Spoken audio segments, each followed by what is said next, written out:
আচ্ছা আপু, ওই যে ভাইয়া আপনারা যে গাছ রোপণ করতেছেন এটার উদ্দেশ্যটা কি মূল, যদি আমাদেরকে একটু।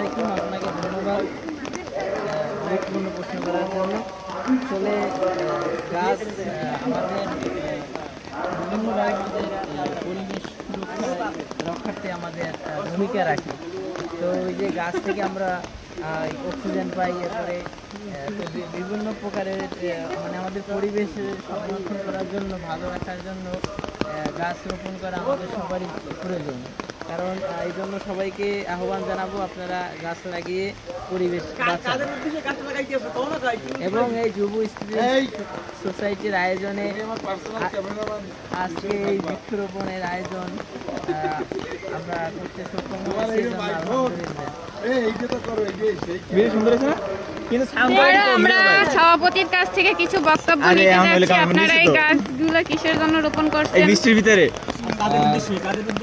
ধন্যবাদ। আপনি জানেন যে বৃক্ষরোপণ কর্মসূচি বা বৃক্ষরোপণ করা এটা অত্যন্ত একটি চমৎকার কাজ। আপনি জানেন যে গাছ আমাদেরকে অক্সিজেন দিয়ে থাকে, আর এটা পরিবেশের জন্য অত্যন্ত চমৎকার কাজ করে এবং পরিবেশের ভারসাম্য বজায় রাখে। এই জন্য আমরা প্রতিনিয়ত প্রতি বছরই আমরা গাছ রোপণ করি, তবে জুন মাসে একটু বৃষ্টির সিজন হওয়ার কারণে একটু বেশি রোপণ করা হয়।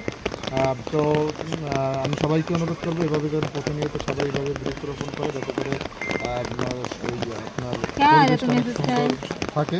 তো ধন্যবাদ সবাই। আমার কলেজে আপনাদের এই উদ্যোগটা কোন সংগঠন দিয়ে নিয়েছে এটা যদি বলতেন? এটা হচ্ছে একটি সরকারি নিবন্ধিত সংগঠন, যার নাম হচ্ছে যুব স্টুডেন্ট সোসাইটি অফ পিরোজপুরের সকল ছাত্রদের ছাত্রছাত্রীর হাতে গড়া সংগঠন। অসংখ্য ধন্যবাদ আপনাকে। এবার আমরা